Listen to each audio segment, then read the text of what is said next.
So this video is a problem session based on the material that was covered in week 3 and week 4 of this course. As usual, it's meant to supplement the problems that were given in your assignments, and I hope that you have worked on the assignment problems. So let's begin by checking for whether the following maps, which I'll be writing down in a moment, are linear maps or not. So problem 1.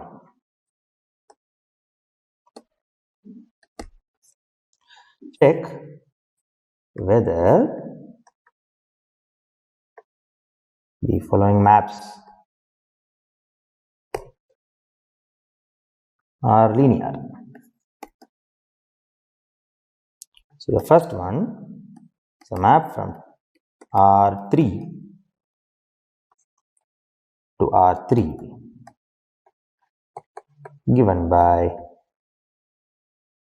write it down below, T of x, y, z is equal to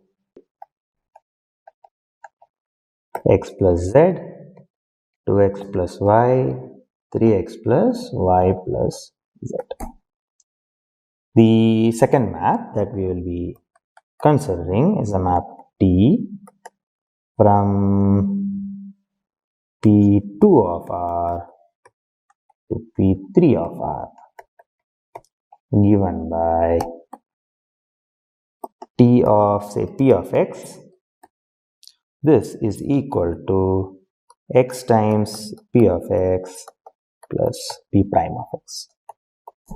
Okay, so let's check whether the two maps given here are linear.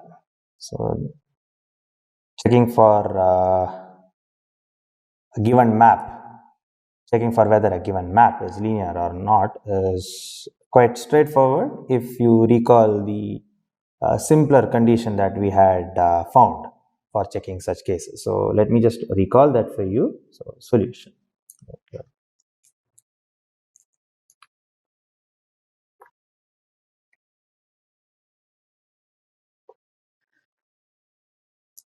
So solution. So recall that a function f or a function t from v to w is a linear transformation if t of v1 plus cv2 is t of v1 plus c times tv2, where v1 and v2 are in capital V and c is a scalar. So recall that t from capital V to w is a linear transformation. This is the compact condition that we had found. If t of v1 plus cv2 is equal to t of v1 ct of v2 for all v1, v2 in capital V and c in f in R, the scalars. So we will apply this particular proposition we had proved in week 3 to check whether our given maps are linear or not. So for the first one, so what was the map? T was from R3 to R3, where T of x, y, z was equal to x plus z, 2x plus y, and 3x plus y plus z. Let's just go back and check if I have written it correct. X plus z, 2x plus y, 3x plus y plus z. Yes. Alright, so let's take two vectors in R3 and a scalar. So let x1, y1, z1, comma x2, y2 and z2 be two elements in R3. And suppose C is in the field of scalars, a real number. And what is V1 plus CV2 in our case? This is just going to be x1, y1, z1 plus C times x2, y2, z2 is equal to x1 plus cx2, y1 plus cy2, z1 plus cz2. So hence T of x1, y1 and z1 plus c times x2, y2, z to this by this observation is just equal to t of x1 plus cx2 comma y1 plus cy2 plus z1 plus cz2. But then what is our definition of t? T of xyz is, let me just show it to you. It's written just above. It's x plus z, 2x plus y, and 3x plus y plus z. So here x plus z will just turn out to be equal to x1 plus cx2 plus z1 plus cz2. That is the first coordinate. And the second coordinate was, notice it's 2x plus y. So that is going to be equal to 2 times x1 plus cx2, which is our element, which is our x coordinate here, plus y1 plus cy2. And finally, this is going to be the third coordinate, which is 3x plus y plus z here. So 3 times x1 plus cx2 plus y1 plus cy2 plus z1 plus cz2. This is C. Okay, let's split it and write it down. So this is just going to be x1 plus z1 plus c times x2 plus z2. That's the first coordinate. And then the second one will be 2x1 plus y1 plus c times 2x2 plus y2. And the third coordinate is just 3x1 plus y1 plus z1. These are all real numbers, right? So we can do all these manipulations freely, plus c times 3x2 plus y2 plus z2. Now, if you look at this particular vector in R3, I may as well be able to write it as x1 plus z1, 2x1 plus y1, 3x1 plus y1 plus z1. This is one vector plus c times x2 plus y2, 2x2 plus y2, 3x2 plus y2 plus z2, which is nothing but t of x1, y1, z1 plus c times t of x2, y2, z2. And that establishes that the given map is a linear transformation. Okay, so let's now look at the second problem. The second problem is telling us that t of p of x is x times p of x plus p prime of x, the derivative of p. That is the second term featuring here. And it is from p3 to itself, or rather p2 to p3 of x rather. Okay, so let's look at the second problem. P from p2 of x, or rather p2 of r to p3 of r, this is given by t of p of x is equal to x times p of x. Notice that this raises the degree by 1 plus p prime of x. Is it minus p prime of x? It's plus p prime x plus p prime of x. So we'll do the same trick as above. Let p1, p2 be two polynomials of degree less than or equal to 2. And suppose c be a real number, an element from the field of scalars. What is t of p1 plus cp2? This is equal to, by the very definition, this is going to be x times p1 of x plus c times p2 of x. So maybe I'll just not bother writing of x, but that's understood.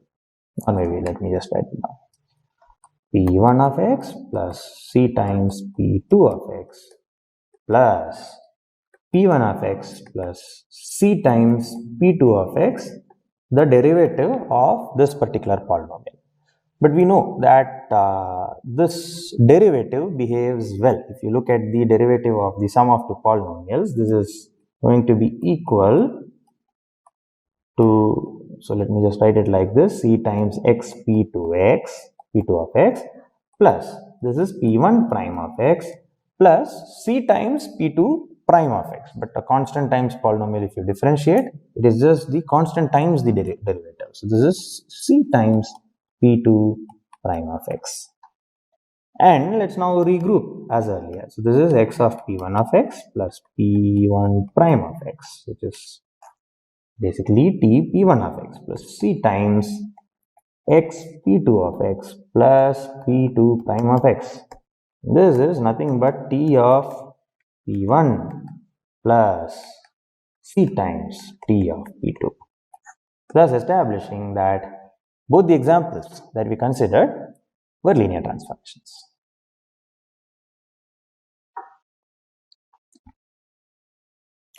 Okay, the next problem is quite similar. It's a problem which tries to find the necessary and sufficient condition for a given map to be a linear transformation, a very particular map. So let's see what the problem is. Problem 2. Suppose A and B are scalars such that, and let's now define map T from P of R to R2. Recall that P of R is the vector space of all polynomials with coefficients and real numbers. So T is a map from P of R to R2. As of now, we are just defining a function given by T of P is, so remember, P is a polynomial. So this is just going to be equal to 3 times the evaluation of P at 4 plus 5 times P prime of 6 plus P of 1, maybe A times P of 1 into P of 2. This is the first coordinate in the image. And how about the second one? The second one is the integral minus 1 to 2 x cube P of x dx plus b times sine of P of 0. So notice that whatever I have just underlined is a real number. If you look at all the products and sums, it's just going to give us back some real number. Similarly, this will also turn out to be a real number. So indeed, this is a map from P of R into R2. Now the question is this particular map T a linear transformation? So, or rather, it is to prove that, the problem is to prove that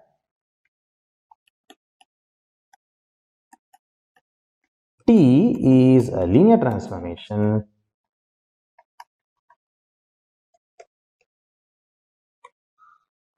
if and only if A is equal to B is equal to 0.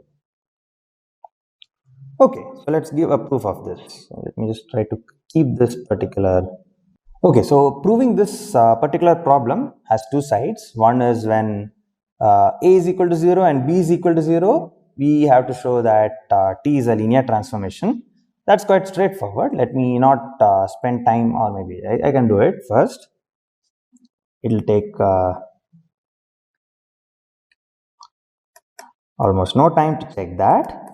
So if A is equal to B is equal to 0, then let's see what happens. Then T of P of x, this will be equal to, let's keep this here so that formula can be taken easily. This is going to be 3 times P of 4 plus 5 times P prime of 6. The B is 0 and hence there will be no extra term. And the next one will be x square P of x dx. This is exactly what our T will turn out to be equal to. So let's look at what is T of P1 plus Cp2. That is just going to be equal to 3 times P1 of 4 plus C times P2 of 4. Again, derivative we have checked, splits, and this is going to be P1 prime of 6 plus C times p2 prime, again this is into, there is a bracket, big bracket here, of 6, that is the first term, and the second term is just going to be p1 plus cp2 of x dx. And splitting and taking advantage of the vector addition that we know, this is just 3p1 of 4 plus 5p1 prime of 6, comma, integral of x square of p1 plus cp2 is just going to be equal to, so let me just write that down here in green, this is just going to be equal to integral of x square p1 plus c times x square p2 dx, which is equal to integral of x square p1 dx plus c times integral of x square p2 dx.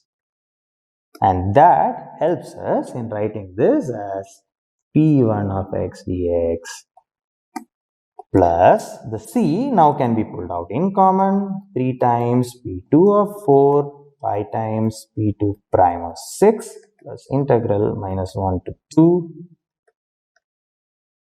yeah, all those are minus 1 to 2,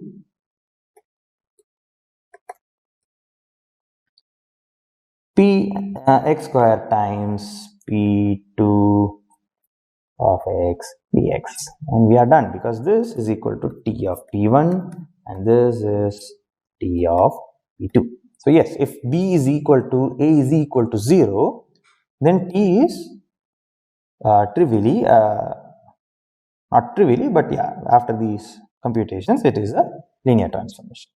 The problem arises, or rather the more difficult side comes in the forward direction, wherein if you have the assumption that t is a linear transformation, we want to prove that a is equal to b is equal to 0. So in order to do that, let's do one thing. So if t is a linear transformation, what do we know? If it's a linear transformation, we know that t of it is additive. T of p1 plus p2 is t of p1 plus p2, right? For all p1, p2. Then t of p1 plus p2 minus t of p1 minus t of p2 is equal to 0 for all p1 comma p2 in p of r. For all polynomials, the additive property is getting satisfied. Similarly, the scalar property is satisfied. Let's focus on the additive property itself. What is this going to manifest as? In the definition that we have, this is just going to be equal to 3 times p1 of 4 plus p2 of 4 plus 5 times p1 prime of 6 plus p2 prime of 6 plus a times p1 plus p2. So p1 of 1 plus p2 of 1 into p1 of 2 plus p2 of 2. If I am to write it down, or maybe this is just the first one, I have to write the second variable as well. That's just straightforward. That's going to be x square times p1 plus p2 dx plus b times sine of p1 of 0 plus p2 of 0. So this will be the value of t of p1 plus p2. Now let's look at what is the other two. The minus t of p1, we know what it is. That is already given to us. That is p1 of 4, 5 p1 prime of 6. So that's a plus.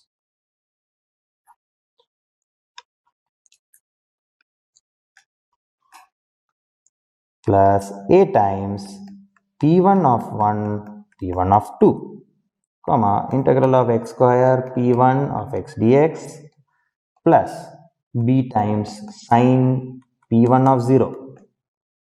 And there's one more term, which is t of p2, which will be very similar. p2 of 4 plus 5 p2 prime of 6 plus a times p2 of 1, p2 of 2 and x square p2 of x dx plus p sine p2 of 0. That's it. That's what this is the big expression that we are dealing with. Okay, so let me now put boxes. So the 3 times this term will cancel off with this and this. Okay, let me now use a different color. This term cancels off with this term and this term. We'll come to what is written here separately. This will cancel. Okay, maybe I should use a different color. The red can be used to represent this, cancels off with this plus this, and there is a minus. If you notice, there is a minus here. So all these will cancel off. So let's just write down what is left. What is left will be, after further cancellations, which I will allow you to check, there will be a P1, P1 of 1, P1 of 2 is going to get cancelled. So what will remain is A times P1 of 1, P2 of 2 plus P2 of 1, P1 of 2. That will be the only term which is left in the first coordinate. And what about the second one? B times sine of P1 of 0 plus P2 of 0 minus B times sine of P1 of 0 minus B of sine of P2 of 0. So what was our demand? Our demand was that this is equal to 0 for all choices of P1 and P2. So this should be equal to 0, 0 for all P1, P2 in P of R. Only if this happens will T be a linear transformation. But notice, if, for example, if P, let's pick something, P1 to be the polynomial identically equal to maybe pi by 2 and P2 of x to be identically equal to minus of pi by 4. If you think about what will happen here,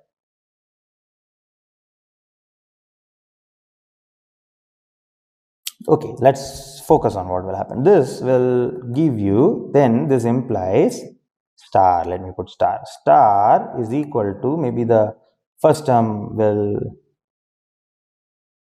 be what? Pi square by 8 into 2, so by 4, minus of pi square by 4,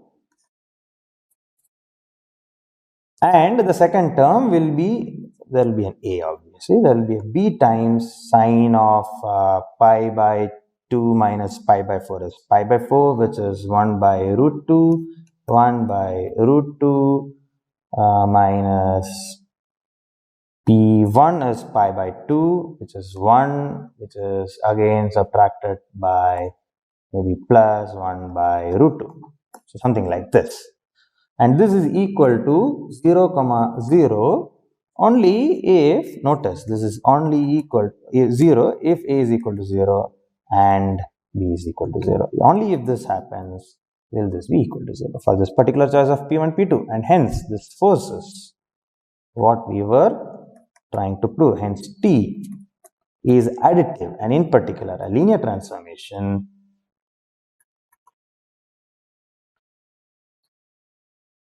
only if A is equal to B is equal to 0. Okay, so the next problem deals with calculating the value of a linear transformation at a vector if the value of t at specific vectors are given to you. So let's just write down the problem and look at it more carefully. So if t from say R3 to R2 is a linear transformation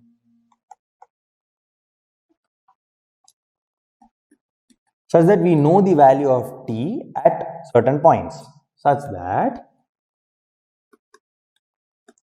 t of say 1, 0, 3 is equal to 1, 6, and t of 1, 2, 0 is equal to minus of 1 comma 0. So at 103 we know that it is mapped to 1 comma 6, and 120 is mapped to say minus 1 comma 0.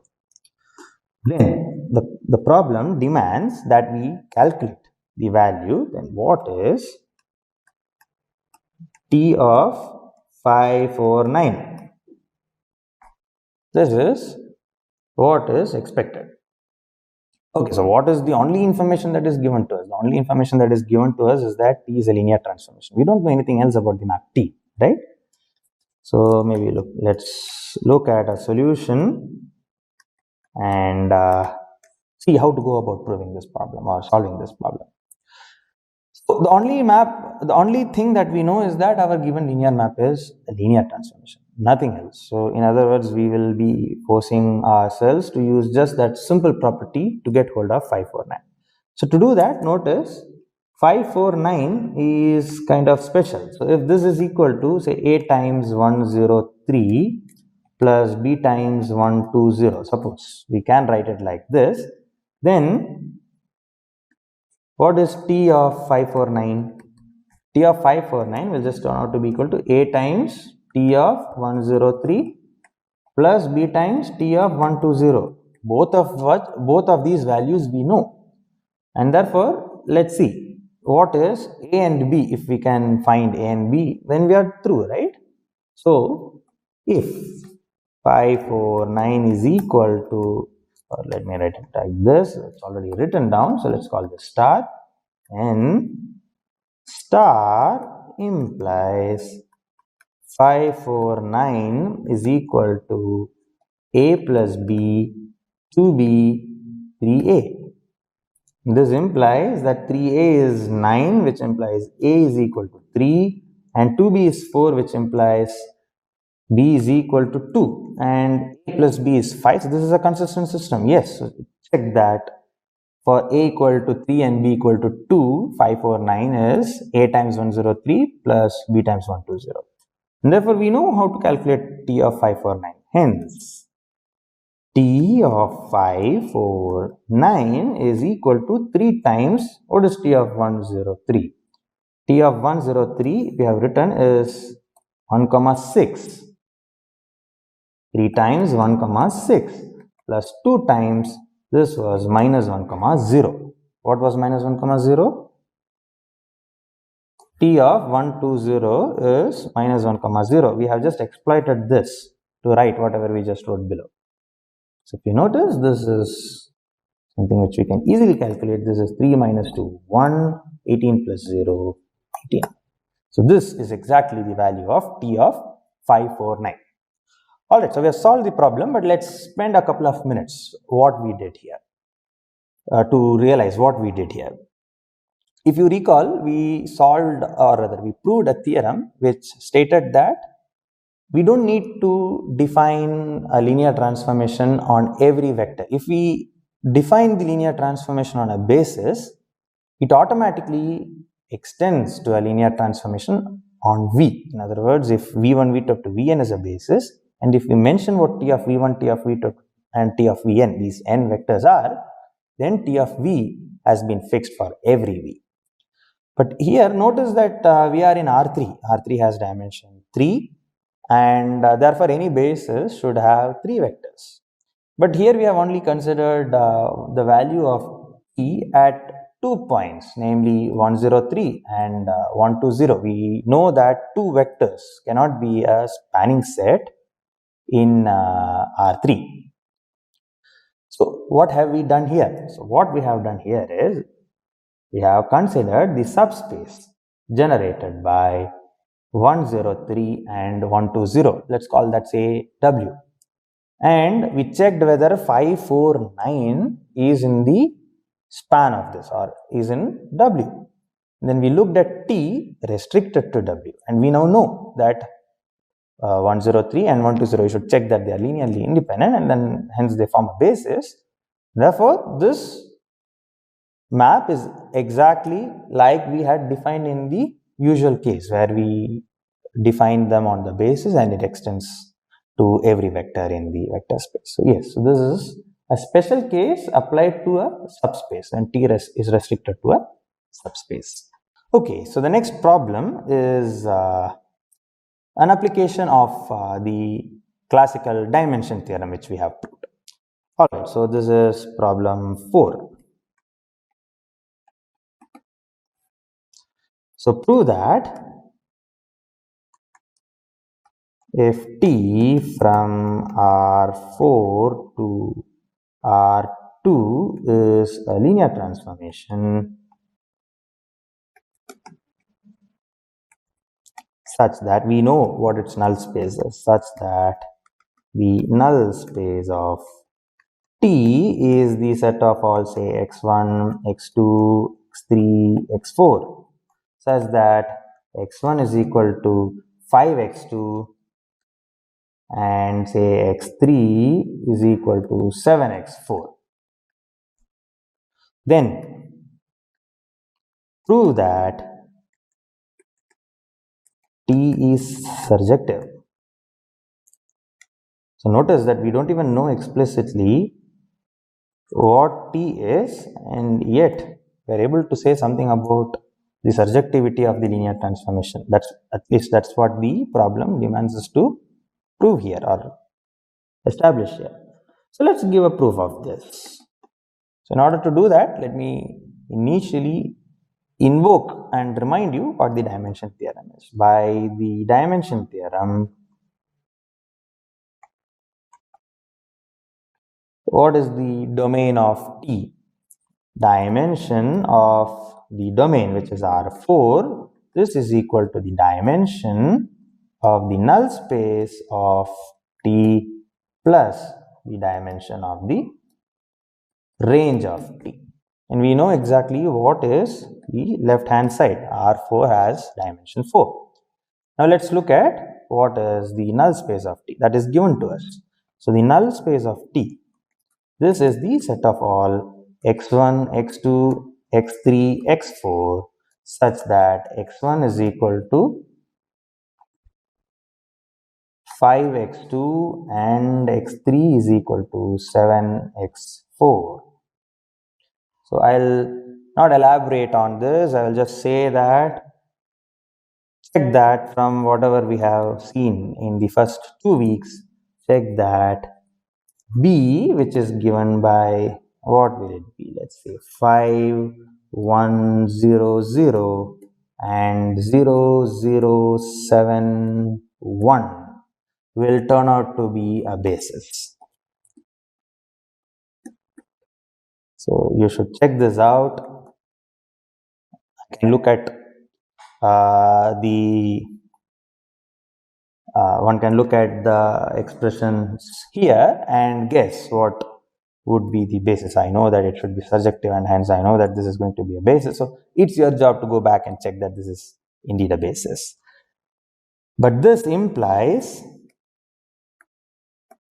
that dimension of, so this is a check for you. This implies that the dimension of null of T is equal to 2.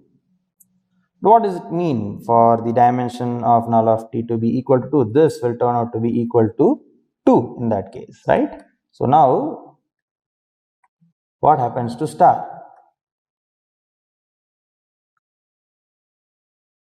Then, by star, 4 is equal to 2 plus dimension of R of T. In other words, dimension of R of T is equal to 2. Okay, but where is R of T? Notice that R of T is a subset of R2. In fact, it's a subspace of R2.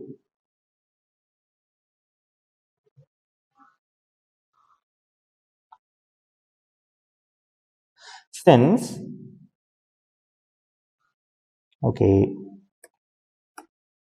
since R of T is a subspace of R2, which is a dimension 2 vector space of dimension 2 itself, what is forced? Then R of T is equal to R2, because if we have a subspace which has dimension equal to the dimension of the vector space, then the subspace is necessarily equal to the vector space. But this is precisely what we mean by saying that T is surjective. That's what we had set out to prove. Okay, the next problem, let me call it 5. Problem 5, it states the following.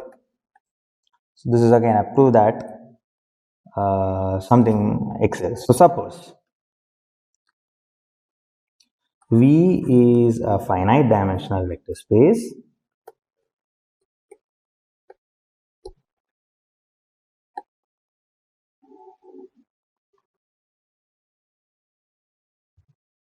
and T from V to W be a linear transformation.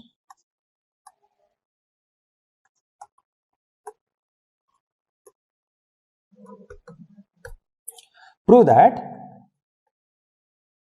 there exists a subspace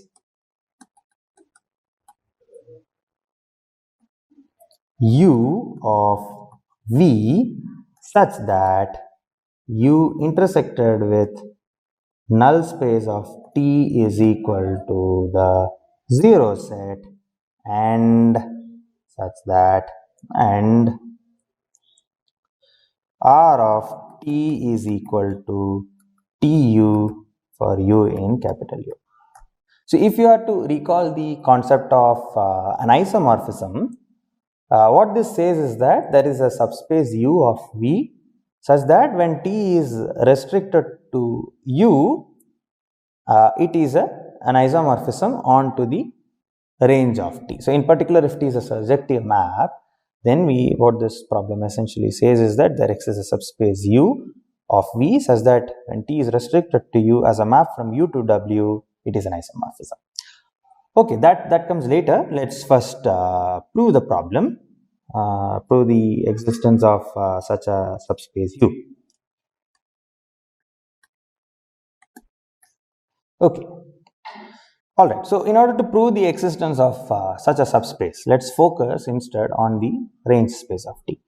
So since V is finite dimensional, so notice that in the problem there is no assumption on the finite dimensionality of W. So we don't need W to be finite dimensional to establish something of this sort. So since V is finite dimensional, however, this forces by the dimension theorem dimension of R of T, which is dimension of V minus the dimension of null space of T, is finite. This is a finite dimensional vector space, subspace of W. So let's say N is the dimension of R of T. And what does it mean to say that N is the dimension? There is a basis. There are bases of R of T of size N. And beta be the one such basis, W1 to Wn be a basis of R of T. But what do we know about R of T? R of T is precisely the range of T. So in other words, every Wi is the image of some vector Vi. So let Vj rather be vectors in capital V such that Tvj is equal to Wj. Now let alpha be equal to, or rather let U be equal to the span of all these V1, V2 up to Vn. My claim is U is the required subspace. So when I say the required subspace, what does it mean? Let me just take you back to the statement of the problem.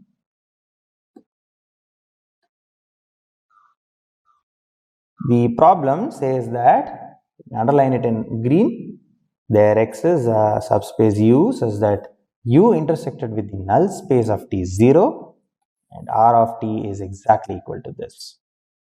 Okay, so let's give a proof of this claim and establish it. So the first part is to show that U intersected with the null space of T is 0. This is what the question mark is, right? So let V be in the intersection of U and the null space of T.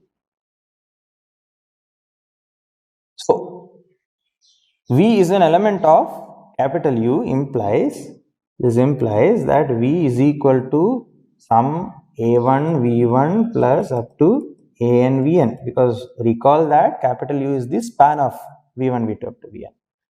Then what is T of V? T of V is 0. Okay, and T of V is 0 because it is in the null space.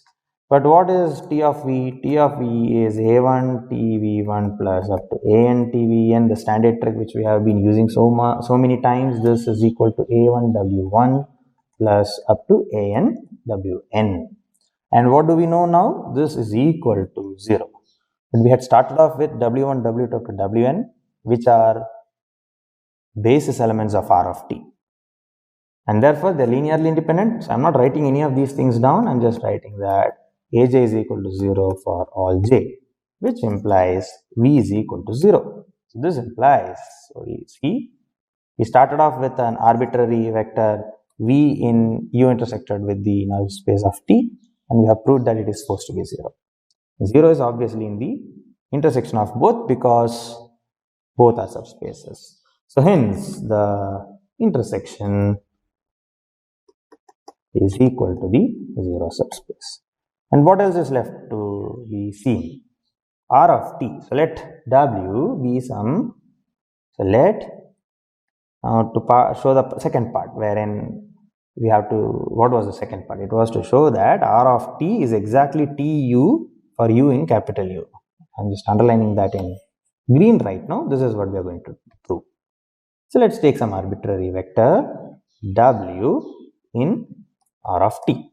We know that W is equal to A1, we have used A1 already, B1 W1 plus up to say Bn Wn for some scalars B1 B2 up to Bn, which is equal to B1 of TV1 plus up to Bn of TVn, which is equal to T of B1 V1 plus up to Bn Vn, which is an element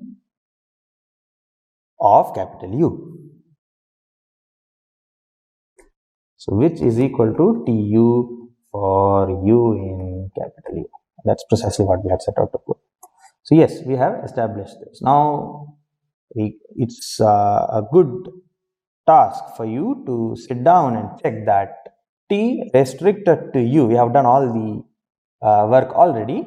You have to just check that T restricted to U is an isomorphism, is an invertible linear transformation from U to R of T. It's not a part of this problem, but it's a worthwhile exercise for you to sit and think about. Okay, let's now look at one more application of the dimension theorem. So this is problem 6, I guess. Yes, problem 6. So problem 6. So let V1, V2, V3 and V4 be vector spaces such that dimension of V1 is equal to 8, dimension of V2 is equal to 5, dimension of V3 is equal to 7, and dimension of V4 is equal to 6. So we are given 4 vector spaces, V1, V2, V3 and V4. The dimensions of these are 8, 5, 7 and 6. Now let's consider linear transformation. So let T1 from V1 to V2, T2 from V2 to V3 and T3 from V3 to V4 be linear transformations.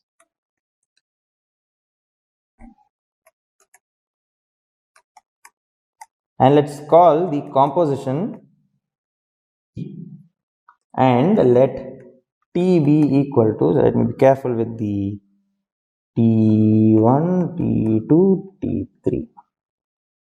Right. So T be the linear transformation T1, T2, T3. So we have seen that composition of linear transformations is again a linear transformation. So in particular, T is a linear transformation.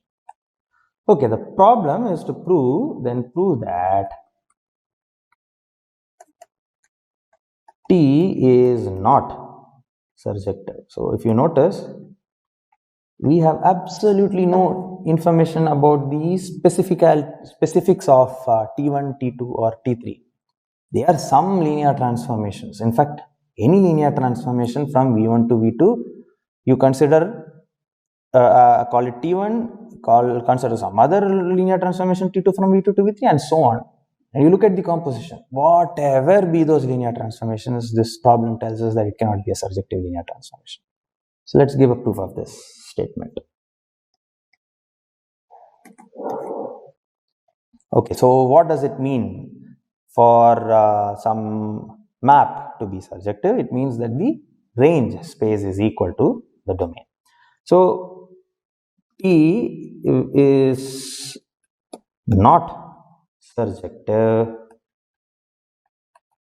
if R of T is a proper subspace. But if it is a proper subspace, the dimension will be smaller, right? And only if the dimension is smaller will it be a proper subspace. Enough to show, so hence, enough to show that R of T, the dimension of R of T is strictly less than the dimension of, what is the image of V4 is the image of T, right? What is the image of T? V4. And this is having some dimension. What is the dimension of V4? That is being given here to be 6, as you can see here. So if we show that this is less than 6, if the dimension of R of T is less than 6, then we are done, because it cannot be a proper subspace which has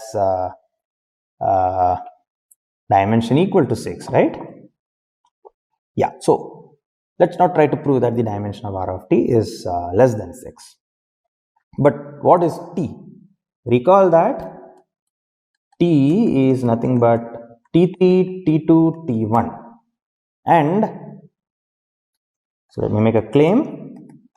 R of T is contained in R of T3, T2.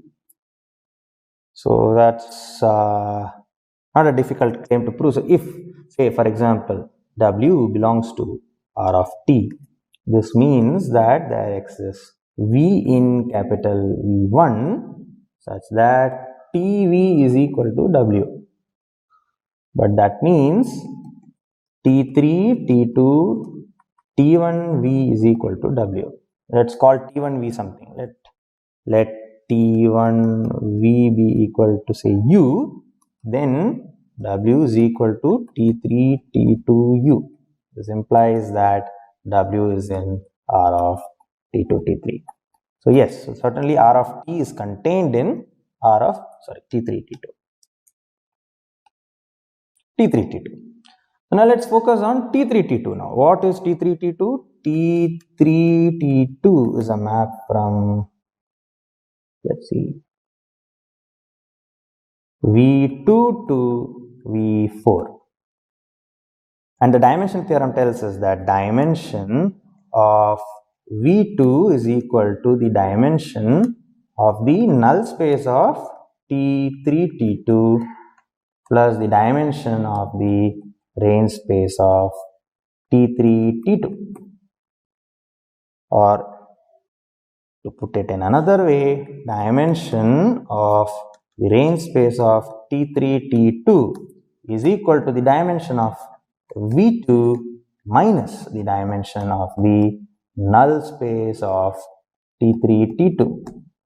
In other words, the dimension of the range space of T3, T2 has to be strictly not strictly, less than or equal to the dimension of V2. What is dimension of V2? Let me go back and show what the dimension of V2 for you is. Let me box it in green. It's equal to 5. So what we have established here is that dimension of the range space of T3, T2 is less than or equal to 5. But we just showed that R of T is contained in R of T3, T2. This implies dimension of R of T is less than or equal to the dimension of R of T3, T2, which is less than or equal to 5, which is less than 6.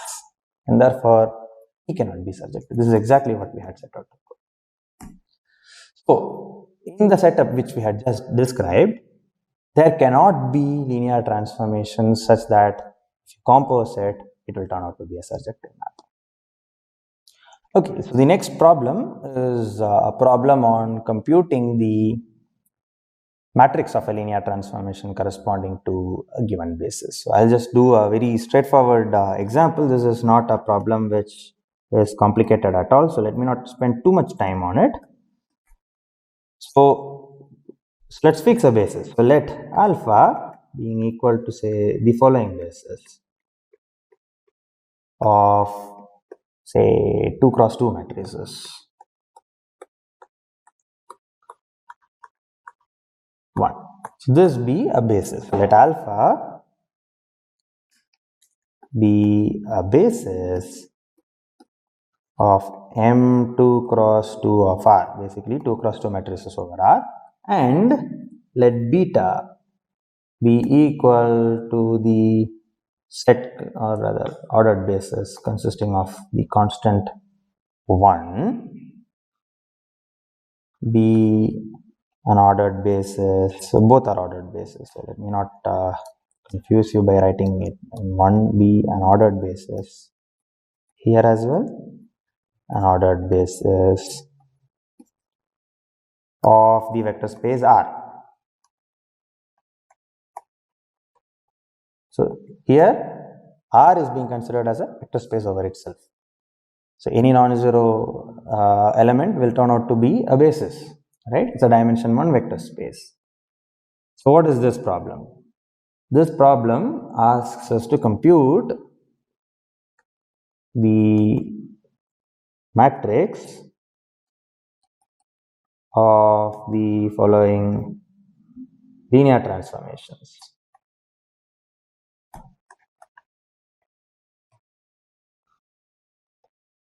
So what is the first one? The first one is T of A. So let me say, this is what we have to compute: alpha, the matrix of T with respect to alpha, where T of A, T, let me just write it. This is the transpose of this matrix. So notice that T is a map from M2 cross 2 of R to M2 cross 2 of R. And what about the second one? The second one is T alpha beta, where T of A is equal to the trace of A. And where is this map from? So this is from 2 cross 2 matrices over R into R. So both, I'll not check that these are linear transformations. I'll just leave that to you to check whether these are linear transformations. Let's jump into computing the matrix of these linear transformations. So let's give a solution.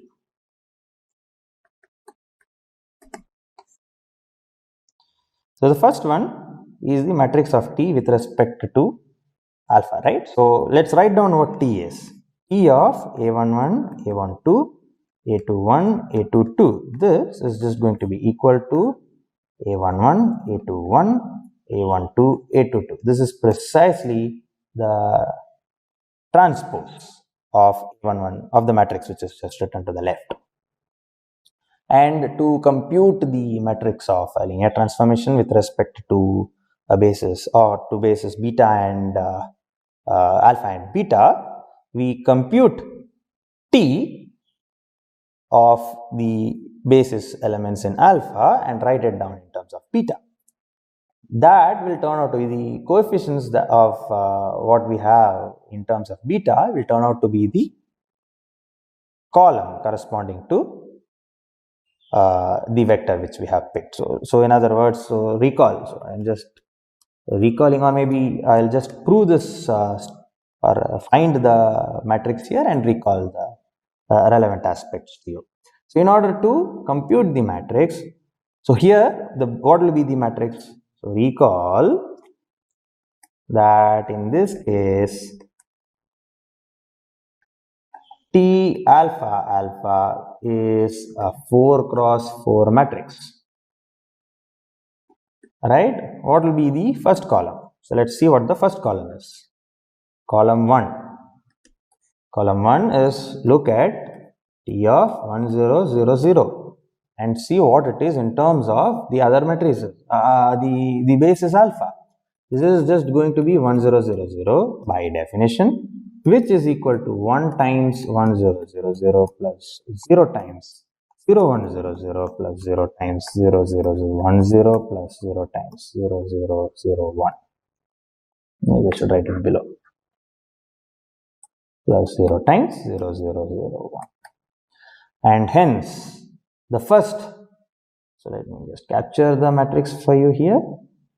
T alpha, the first column will just be these coefficients which I am underlining in green, and therefore this will just turn out to be equal to 1 0 0 0. Okay, how about the second column? Second column will be of corresponding to the second basis vector, which is 0 1 0 0. And if you compute, this is just going to be equal to 0 0 1 0 will be the image of 0 1 0 0, which is equal to 1, which is not equal to 1. This is equal to 0 times 1 0 0 0 plus 0 times 0 1 0 0 plus 1 times 0 0 1 0 plus 0 times 0 0 0 1. Therefore, what will be the second column here? That is just going to be 0 0 1 0 0 0 1 0. How about T of 0 0 1 0? That's just going to be equal to 0 1 0 0. That's just going to be 0 times this plus 1 times this plus 0 times this plus 0 times this, whatever is there above. And from there I'll take you to write this is 0 1 0 0. And the final, let me not write down, the computation is extremely similar, and this is exactly what the matrix of linear transformation T with respect to alpha is going to look like. Okay, so that is the first one. How about the second one? The second one is the trace. So 2 T of A is equal to the trace of A.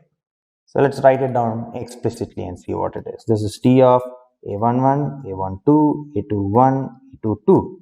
And what is T of A1? This? What is this? This is equal to A11 plus A22. I'll check. I'll not check that this is a linear transformation. I'll leave that to you. Let's, however, find out what the matrix of T will be here. Yet again, we are going to do the same type of calculations. We will compute T on the basis vectors, write it down in terms of the basis vectors in the image, and hence get hold of the columns of the matrix of the linear transformation. So here notice that A is coming from M 2 cross 2 of R, which is a 2 cross 2 matrix, which is a dimension 4 vector space, and the image is a real number in the vector space R, which is dimension 1. So this matrix is going to be a 1 cross 4 matrix. Okay, so let's compute what the matrix will be. So what is T of 1 0 0 0? This is just 1. Similarly, what is T of 0 1 0 0, which is equal to 0, which is the same as T of 0 0 1 0. And what about T of 0, 0, 0, 1? That is also equal to 1. So this matrix is just going to be equal to, from here the first column comes, from here the second and the third column comes, and from here, not write it down like this, it's 1. Fourth column comes. So the 1 cross 4 matrix will look like this. Okay, so I did not take more complicated bases because the calculation will just become slightly more complicated. It will not reveal anything more. You just have to take the basis vectors from V, compute what T of those basis vectors is in terms of the basis vectors in W, and that will give you the columns of the linear transformation, matrix of the linear transformation. All right. So the next problem demands that we prove two vector spaces as being isomorphic. So problem 8. So prove that for any vector space V,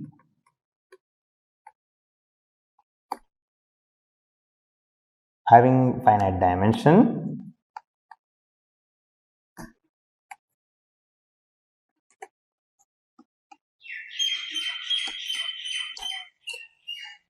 the vector spaces V and L of V comma F are isomorphic.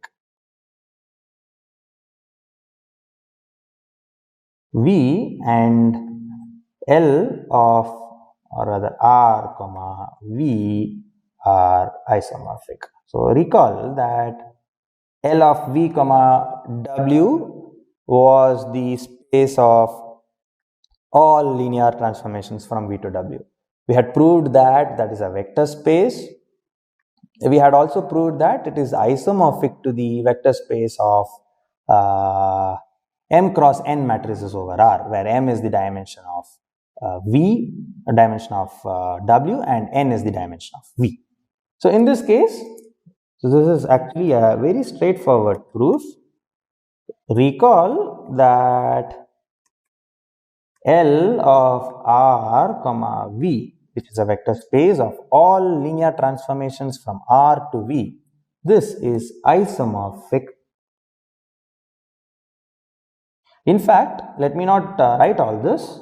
We had shown that it is isomorphic to the matrices of M cross, the vector space of M cross N matrices, and therefore L of V comma W is having dimension equal to dimension of V times dimension of W. So recall that dimension of L of V comma W is equal to the dimension of V times the dimension of W. But in our case, V is just, okay, the role of V is, W is now V in our case, and V is R in our case. So therefore, by this argument, dimension of L of R comma V is equal to the dimension of R times dimension of V, which is equal to the dimension of V.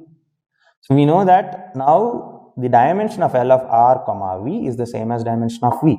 But what do we know about vector spaces which have the same dimension? By a theorem we proved in the fourth week, two finite dimensional vector spaces are isomorphic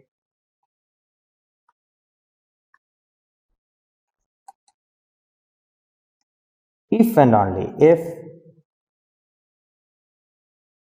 they have the same dimension.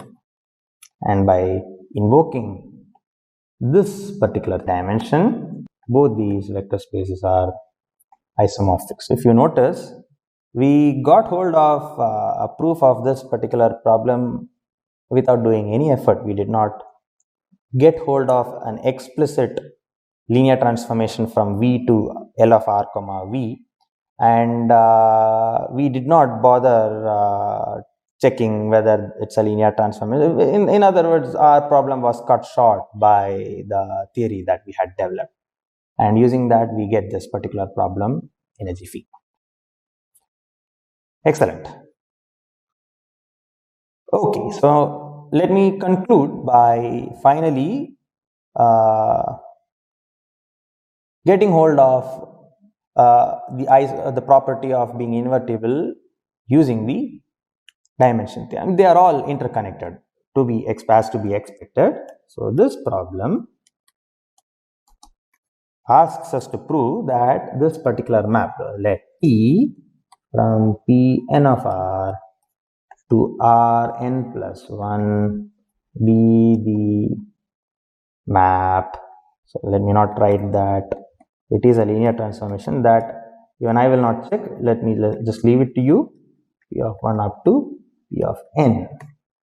So notice that this is an element in Rn plus 1. So T of P is this.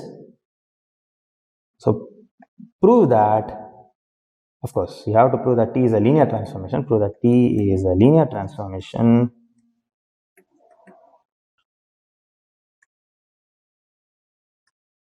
and that it is an isomorphism. T is an isomorphism.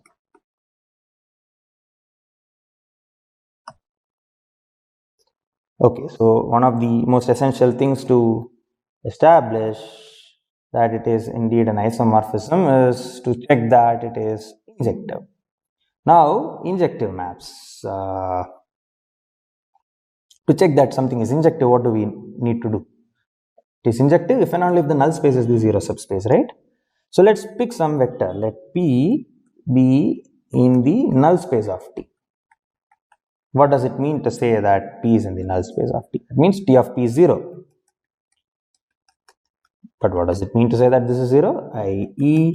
P of 0 is equal to, all this is 0. P of 0, P of 1 up to P of n. All these are equal to zeros, right? That is precisely what it means for P to be in the null space of T. But P is a polynomial, and by the factorization property, we know that because P of 0 is 0, P of x is equal to x times Q of x, or rather let me write it as Q1 of x. And we know that similarly, x times Q1 of x is, does not satisfy. So observe that this implies Q, since, okay, let me not rush. Since P of 0 is equal to 0. Okay, next. P of 1 equal to 0 implies 1 times Q1 of 1 is equal to 0. This implies P of x is equal to x times x minus 1 times Q2 of x. And continuing like this, we have P of x is equal to x into x minus 1 into up to x minus n times Qn of x. But notice that this polynomial will have degree greater than or equal to n if Qn of x is non-zero, and that will not be an element of Pn of r. So we need this element to be in Pn of r. So if